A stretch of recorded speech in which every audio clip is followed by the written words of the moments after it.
ಯಾರಾದರೂ ಹೇಳ್ಕೊಂಡಿದ್ದಾರಾ ಸೀರಿಯಲ್ ಇಂಡಸ್ಟ್ರಿನಲ್ಲಿ ಈ ಥರ ಆಗಿದೆ ನನಗೆ, ಅಂದರೆ ಆಫರ್ಸು ಚೆನ್ನಾಗಿತ್ತು ನನಗೆ, ಆದರೆ ಕಮಿಟ್ಮೆಂಟ್ಸಿಂದ ನನಗೆ ಆಫರ್ಸ್ ಮಿಸ್ ಆಯಿತು ಅಂತ? ಹಾಂ, ನನಗೆ ಪರ್ಸ್ನಲಾಗಿ ಇವಾಗ ರೀಸೆಂಟಾಗಿ ಒಂದು 2-3 ಮಂತ್ಸ್ ಬ್ಯಾಕ್ ಒಬ್ಬರು ಹೆಸರು ಬೇಡ, ಅವ್ರು ಇವಾಗ ಪಾಪ ಒಳ್ಳೇದಾಗಲಿ ತೆಲುಗು ಸೀರಿಯಲ್ ಮಾಡ್ತಿದ್ದಾರೆ, ಕನ್ನಡದವರೇ.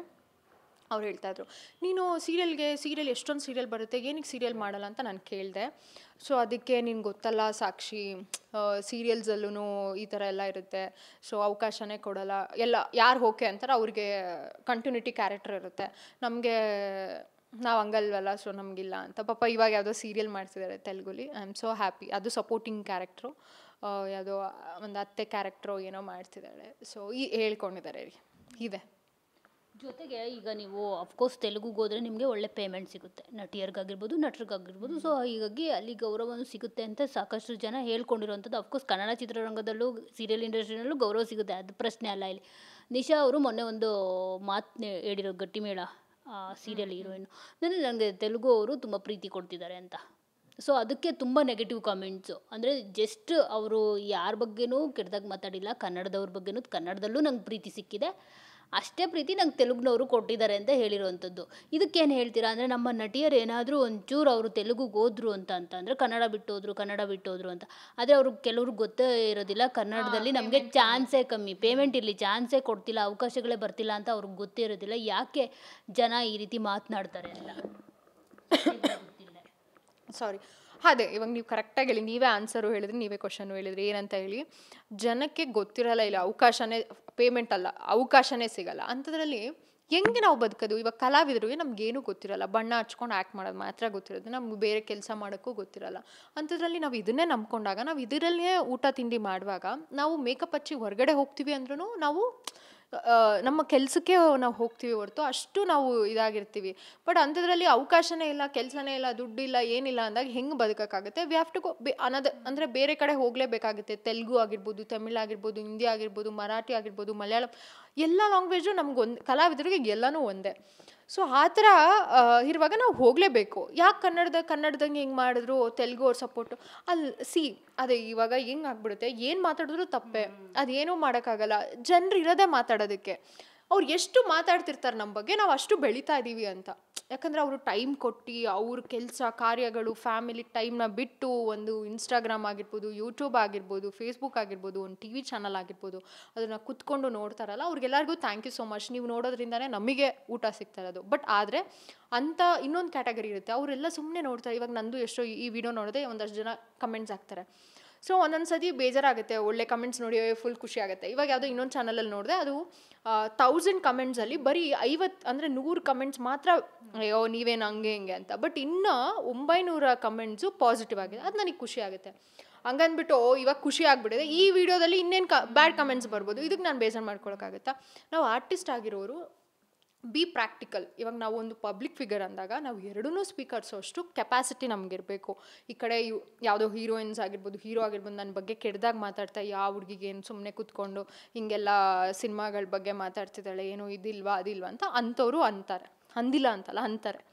ಸೊ ಇವರು ಪಾಪ ಬಿಡು ಆ ಹುಡುಗಿ ಏನೋ ಒಂದು ಎಲ್ಲರ ಬಗ್ಗೆ ಒಂದು ಪಾಸಿಟಿವ್ ಆಗಿ ಮಾತಾಡಿದಾಳೆ ಅನ್ನೋರು ಇರ್ತಾರೆ. ಸೊ ಒಟ್ಟಿನಲ್ಲಿ ಸುದ್ದಿಯಾಗಿದ್ದೀನಾ, ನಾನು ಸುದ್ದಿ ಮಾಡ್ತಿದ್ದೀನ, ನನ್ನ ನೋಡ್ತಿದ್ದೀರಾ, ಕೆಟ್ಟದಾಗೋ ಒಳ್ಳೇದಾಗೋ ಒಟ್ಟಿನಲ್ಲಿ ನನ್ನ ಬಗ್ಗೆ ನ್ಯೂಸ್ ಇದೆಯಾ, ಇಷ್ಟನ್ನ ಮೈಂಡಲ್ಲಿ ಇಟ್ಕೊಂಡು ನಾವು ಹೋಗಬೇಕು. ನೆಗೆಟಿವ್ ಕಮೆಂಟ್ಸ್ಗೆ, ಬ್ಯಾಡ್ ಕಮೆಂಟ್ಸ್ಗೆ ಎಲ್ಲರಿಗೂ ತಲೆ ಕೆಡ್ಸ್ಕೊಂಡ್ರೆ ನಾವು ಬದುಕೋಕ್ಕೆ ಆಗಲ್ಲ ರೀ. ಇವಾಗ ಏನಾಗ್ಬಿಡುತ್ತೆ ಗೊತ್ತಾ, ಬರೀ ಆರ್ಟಿಸ್ಟ್ ಅಂತ ಅಲ್ಲ, ಎಷ್ಟೋ ಜನ ಇವಾಗ ಪಾಪ ನಾರ್ಮಲ್ ಪೀಪಲ್ಲೇ ಕೆಲಸ ಮಾಡಿ ಏನೋ ಸಂಪಾದನೆ ಮಾಡಿ ಅವ್ರು ಜೀವನ ಮಾಡ್ತಿರ್ತಾರೆ. ಅದಕ್ಕೊಂದಷ್ಟು ಜನ ಅಕ್ಕಪಕ್ಕದವರು ಅಯ್ಯೋ ಅವಳು ಕೆಲ್ಸಕ್ಕೆ ಹೋಗಲ್ಲ, ಅಲ್ಲೆಲ್ಲೋ ಹೋಗ್ತಾಳಂತ.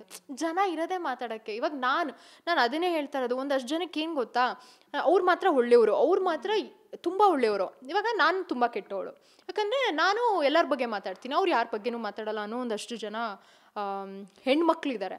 ಸೊ ಆ ಕ್ಯಾಟಗರಿಗೆಲ್ಲ ಒಂದು ಅಡ್ವೈಸ್ ಏನು ಅಂದರೆ, ನೀವು ನನ್ನ ಬಗ್ಗೆ ಮಾತಾಡಿರಲ್ಲ, ಆದರೆ ನಿಮ್ಮ ಅಕ್ಕಪಕ್ಕದಲ್ಲಿರೋ ಹೆಣ್ಮಕ್ಳ ಬಗ್ಗೆ ಮಾತಾಡಿರ್ತೀರ. ಸೊ ಅಲ್ಲಿಗೆ ನೀವೇನು ಸತ್ಯ ಮಾತಾಡೋರಲ್ಲ, ಅಂದರೆ ಸತ್ಯವಾಗೇನಿಲ್ಲ, ನೀವೂ ಬೇರೆಯವ್ರ ವಿಷಯನೇ ಮಾತಾಡ್ತೀರಾ, ಬೇರೆಯವ್ರದ್ದೇ ಟಾಪಿಕ್ ತೊಗೋತೀರಾ, ಅದನ್ನೇ ಗಾಸಿಪ್ ಮಾಡ್ತೀರಾ. ಸೊ ನಾನಿಲ್ಲಿ ದೇವ್ರಾಗಕ್ಕೆ ಸಾಧ್ಯ ಇಲ್ಲ, ನಿಮ್ಮ ಜೊತೆ ಚೆನ್ನಾಗಿರ್ತೀನೋ ಹೊರತು ಆಮೇಲೆ ಹೋಗಿ ಹಿಂದೆಯಿಂದ ನಿಮ್ಮ ಬಗ್ಗೆ ಮಾತಾಡಬಾರ್ದು ಅಂತ ಏನೂ ರೂಲ್ಸ್ ಇಲ್ಲ.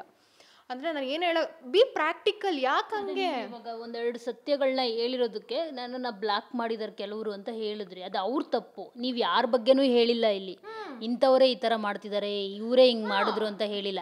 ಏನಿದೆ ನಿಮ್ಮ ಅನಿಸಿಕೆಯನ್ನು ನೀವು ಹೇಳ್ಕೊಂಡಿದ್ದೀರಾ. ಇವಾಗ ಅದೇ ಒಂದು ಥ್ಯಾಂಕ್ ಯು ಫಾರ್ ಅದು ನೆನಪಿಸಿದ್ದಕ್ಕೆ. ನಾನು ಆ ವಿಡಿಯೋದಲ್ಲಿ ಮಾತಾಡಿದ್ದೀನಿ. ಅವ್ರ ಅಮ್ಮಂದಿರಾಗಿರ್ಬೋದು, ಅವ್ರ ಫ್ಯಾಮಿಲಿ ಮೆಂಬರ್ಸ್ ಆಗಿರ್ಬೋದು, ಫ್ರೆಂಡ್ ಸರ್ಕಲ್ ಆಗಿರ್ಬೋದು, ಎಷ್ಟು ಕಷ್ಟಪಟ್ಟು ಕೆಲಸ ಮಾಡ್ತಾಳೆ, ಸಂಪಾದನೆ ಮಾಡ್ತಾಳೆ ಅಂತ ನೀವು ಎಲ್ಲೋ ಬೇರೆ ಕಡೆ ಹೇಳಿರ್ತೀರ. ಅದರಿಂದ ಒಂದಷ್ಟು ಒಳ್ಳೆ ಅಂದರೆ ಇಟ್ಸ್ ನಾಟ್ ಎ ಕೆಟ್ಟ ಹೆಣ್ಮಕ್ಳು, ಒಳ್ಳೆ ಹೆಣ್ಮಕ್ಳು, ಎಲ್ಲರೂ ಹೆಣ್ಮಕ್ಳೇ. ಬಟ್ ತುಂಬ ಜೆನ್ಯೂನ್ ಆಗಿ ಅವ್ರ ಆತ್ಮಸಾಕ್ಷಿವಾಗಿ ಕೆಲಸ ಮಾಡುವಂಥ ಹೆಣ್ಮಕ್ಳಿಗೆ ಏನು ಅನಿಸ್ಬಿಡುತ್ತೆ, ಅಯ್ಯೋ ಹಿಂಗೆ ಟಾರ್ಚರ್ ಮಾಡ್ತಾರಲ್ಲಪ್ಪ, ನಾವು ಏನು ಮಾಡೋದು, ನಮ್ಗೆ ಹಂಗೆ ಮಾಡೋಕ್ಕೂ ಇಷ್ಟ ಇಲ್ಲ, ಏನಪ್ಪ ಮಾಡೋದು ಅನ್ನೋದು ಒಂದು ಅಷ್ಟು ಜನ ಹೆಣ್ಮಕ್ಳು ಇರ್ತಾರೆ. ಸೊ ನಾನು ಹೇಳಕ್ಕೆ ಹೊರಟಿರೋದು, ನಾನು ಇಲ್ಲಿ ಯಾರ ಹೆಸರು ಮೆನ್ಷನ್ ಮಾಡಿಲ್ಲ ನೀವು ಹಿಂಗೆ ಮಾಡ್ತಿದ್ದೀರಾ ಅಂತ. ಇವಾಗ ನೀವು ನನಗೆ ಫ್ರೆಂಡ್ ಆಗಿರ್ಬೋದು, ನನಗೆ ಯಾರು ಮಾಡಿದ್ರು, ನಾನು ಒಂದು ಕ್ವಶನ್ನು, ನೀವು ನನಗೆ ಫ್ರೆಂಡ್ ಆಗಿರ್ಬೋದು, ನೀವು ಒಬ್ಬರೇ ಫ್ರೆಂಡಾ ನನಗೆ ಇಂಡಸ್ಟ್ರೀಲಿ? ಇವಾಗ ನಮ್ಮಮ್ಮನಿಗೆ ನಿಮ್ಮಮ್ಮ ಒಬ್ಬರೇ ಫ್ರೆಂಡ್ ಆಗಿರ್ತಾರ? ಇನ್ಯಾರು ಅಪ್ಪ ಅಮ್ಮನೇ ಇಲ್ವಾ? ಎಷ್ಟೋ ಜನ ಹೆಣ್ಮಕ್ಳು ನನಗೆ ಹೀರೋಯಿನ್ಸ್ ಫ್ರೆಂಡ್ಸೇ ಇಲ್ವಾ? ಎಷ್ಟೊಂದು ಅಪ್ಪ ಅಮ್ಮ ನನಗೆ ಫ್ರೆಂಡ್ಸ್ ಇಲ್ವಾ? ನನ್ನ ಫ್ಯಾಮಿಲಿಗೆ ಫ್ರೆಂಡ್ಸ್ ಇಲ್ವಾ? ವೈ ಯು ಆರ್ ಥಿಂಕಿಂಗ್ ನಾನು ಯಾಕೆ ನಿಮ್ಮ ಬಗ್ಗೆ ಮಾತಾಡಿದ್ದೀನಿ ಅಂತ ಅನ್ಕೊತೀರಾ? ಸೊ ಅಲ್ಲಿ ಗೊತ್ತಾಗುತ್ತೆ ನಿಮಗೆ ನೀವು ಮಾಡಿದಿರ ತಪ್ಪು ಅಂತ. ಇಲ್ಲಿ ಯಾರು ಇದೇ ಎಲ್ಲಿ ಯಾವಾಗ ಸತ್ಯ ಹೊರ್ಗಡೆ ಬರುತ್ತೋ ಅವರು ತಪ್ಪು ಮಾಡಿರೋದು ಅವ್ರಿಗೆ ಮನವರಿಕೆ ಆಗುತ್ತೆ. ಯಾಕಂದರೆ ಇಲ್ಲಿ ನಾನು ಹೆಸರೇ ಹೇಳಿಲ್ಲ, ಹಿಂಗೆ ನಡೆಯುತ್ತೆ ಪ್ರಪಂಚದಲ್ಲಿ, ಹಿಂಗೆ ಹೀರೋಯಿನ್ಸು ಈ ಥರ ಇರೋದ್ರಿಂದಾನೇ ನಮ್ಮಂಥ ಹೀರೋಯಿನ್ಗೆ ಪ್ರಾಬ್ಲಮ್ ಅಂತ ಅಷ್ಟೇ ಹೇಳಿರೋದು ಮಂಗ್ಲ. ಬಟ್ ಅವ್ರು ಅದನ್ನ ಪರ್ಸ್ನಲ್ ಆಗಿ ನನಗೆ ಅಂದರೆ ನೀವು ಮಾಡಿದ್ದೀರಾ? ಇಲ್ಲೇ ಉತ್ತರ ಸಿಗ್ತಾ ಹೋಗುತ್ತೆ, ನಾವು ಇಲ್ಲೇ ಅರ್ಥ ಮಾಡ್ಕೋಬೋದು ಎಷ್ಟು ಹೀರೋಯಿನ್ಸು ಹಿಂಗಿದ್ದಾರೆ ಅಂತ. ಸೊ ಇದನ್ನು ದಯವಿಟ್ಟು ನಾನು ಹೇಳ್ತಾ ಇದ್ದೀನಿ, ಯಾರಿಗೂ ನಾನು ಹರ್ಟ್ ಮಾಡಬೇಕು ಅನ್ನೋ ಉದ್ದೇಶ ನಂದಾಗಿಲ್ಲ. ಸೊ ನಾನು ಪ್ರಾಕ್ಟಿಕಲಾಗಿ ಮಾತಾಡ್ತಾ ಇದ್ದೀನಿ, ನನ್ನ ಅಕ್ಕಪಕ್ಕ ಏನಾಗ್ತಿದೆ ಅಂತ. ಆಮೇಲೆ ನಾನು ತುಂಬ ಒಳ್ಳೆಯವಳು ಅಂತಲೂ ನಾನು ಎಲ್ಲೂ ಹೇಳ್ಕೊಂಡಿಲ್ಲ, ಬೇರೆಯವರು ಕೆಟ್ಟವರು ಅಂತಲೂ ನಾನು ಹೇಳಿಲ್ಲ. ನಾನು ಪ್ರಾಕ್ಟಿಕಲಾಗಿ ಹಿಂಗೆ ಮಾಡ್ತಾರೆ ಅಂತ ಹೇಳಿದ್ದೀನಿ. ಆ್ಯಂಡ್ ನಾನು ಹೇಳ್ದಂಗೆ ನೀವು ಎಲ್ಲಾದರೂ ಹೋಗಿ ಏನಾದರೂ ಮಾಡಿ ಹೆಂಗಾದರೂ ಸಂಪಾದನೆ ಮಾಡಿ ಯಾರೂ ನಿಮ್ಮನ್ನು ಕೇಳಲ್ಲ. But why you are take ಆ ಒಂದು ಮೆನ್ಷನ್ ಏನಕ್ಕೆ ಮಾಡ್ತೀರಾ ಶೂಟ್ ಅಂತ, ಅಷ್ಟೇ ನಾನು ಕೇಳ್ತಾ ಇರೋದು. ಇವಾಗ ನಾನು ಎಲ್ಲೋ ಹೊರಗಡೆ ಹೋಗ್ತೀನಿ, ನಾನು ಯಾವತ್ತೂ ಶೂಟ್ ಅಂತಲೇ ಹೇಳಲ್ವಲ್ಲ, ಶೂಟ್ ಅಂತ ಹಾಕೋದೂ ಇಲ್ಲ. ನನ್ನ ಫ್ಯಾಮಿಲಿಗೂ ನಾನು ಎಲ್ಲೋ ಹೊರಗಡೆ ಹೋಗ್ತೀನಿ ಅಂತ. ಆ್ಯಂಡ್ ನನ್ನ ಒಂದು ಒಳ್ಳೆತನ ನನ್ನ ನಮ್ಮಮ್ಮನ ಬಿಟ್ಟು ಎಲ್ಲೂ ಹೋಗಲ್ಲ, ಅದು ಎಲ್ಲರಿಗೂ ಗೊತ್ತು.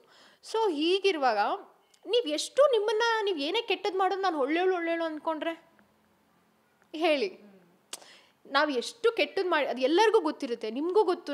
ಇವಾಗ ಇದು ಪ್ರಪಂಚ ಚಿಕ್ಕದು, ಸ್ಯಾಂಡಲ್ವುಡ್ ಅಂತೂ ತುಂಬ ಚಿಕ್ಕದು. ಇವಾಗ ನಾನೇನಾದರೂ ಕೆಟ್ಟದ್ದು ಮಾಡಿದ್ರೆ ನಾನು ಒಬ್ಳು ನಟಿ, ಇವಾಗ ಎಲ್ಲರೂ ಇದ್ದೇ ಇರುತ್ತೆ, ಎಲ್ಲರಿಗೂ ಗೊತ್ತೇ ಇರುತ್ತೆ, ಒಂದು ಕಣ್ಣು ಇದ್ದೇ ಇರುತ್ತಲ್ವ. ನ್ಯೂಸ್ ಚಾನಲ್ ಪಾಪ ನೀವು ಯಾಕೆ ಅಷ್ಟು ಕಷ್ಟಪಟ್ಟು ಅಷ್ಟು ನ್ಯೂಸ್ ಚಾನಲ್ ಅಂತ ಏನಕ್ಕೆ ಸೃಷ್ಟಿ ಮಾಡಿರೋದು? ಯಾಕೆ ನಿಮಗೆಲ್ಲ ನ್ಯೂಸ್ ಚಾನಲ್ ಅವ್ರಿಗೇನು ಗೊತ್ತಿರಲ್ವಾ? ಮೀಡಿಯಾಗೇನು ಗೊತ್ತಿರಲ್ವಾ? ಪ್ರತಿಯೊಬ್ಬರಿಗೂ ಗೊತ್ತು ಇಲ್ಲಿ ಏನೇನು ನಡೀತಿದೆ ಅಂತ. ಬಿಕಾಸ್ ಅವ್ರು ಯಾಕೆ ರೈಸ್ ಮಾಡ್ತಿಲ್ಲ ಅಂದರೆ ನಮಗಲ್ಲ ಅಂತ. ಈ ಥರ ವಿಷಯಗಳು ಬಂದಾಗ, ಫೈರ್ ಅಂತ ಬಂದಾಗ ಇದ್ರ ಬಗ್ಗೆ ನಾವು ಮಾತಾಡಲೇಬೇಕಾಗುತ್ತೆ. ಆವಾಗ ನಾವು ವಿಷಯಗಳನ್ನ ತೆಗಿಲೇಬೇಕಾಗುತ್ತೆ. ನಾವು ಸುಮ್ಮನೆ ಕೂತ್ಕೊಂಡು ಹಿಂಗಾಗ್ತಿದೆ ಅಂದರೆ ಏನು ಜನಕ್ಕೆ ಗೊತ್ತಾಗುತ್ತೆ?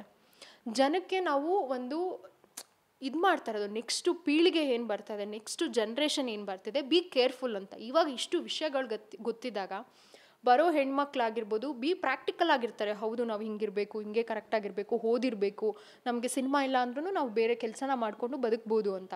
ಈ ಥರ ಕೆಟ್ಟ ದಾರಿಗಳಲ್ಲಿ ಹೋಗಲ್ಲ. ಸೊ ಇದನ್ನು ನಾವು ಈ ಥರ ನಮ್ಗೆ ವಿಷಯಗಳು ಪಾಪ ಜನಕ್ಕೆ ಗೊತ್ತೇ ಇಲ್ಲ ಅಂದಾಗ ಅವ್ರಿಗೆ ಹೆಂಗೆ ಹಾಳಾಗುತ್ತಲ್ಲ. ಅದಕ್ಕೆ ಮುಂದಿನ ಫ್ಯೂಚರ್ಗೆ ಒಳ್ಳೇದಾಗಲಿ ಅಂದ್ಬಿಟ್ಟು ಇಷ್ಟೆಲ್ಲ ಮಾತಾಡ್ತಾ ಇರೋದು, ಇಷ್ಟೆಲ್ಲ ಆಗ್ತಿರೋದು, ಫೈರು ಅದು ಇದು ಅಂತ.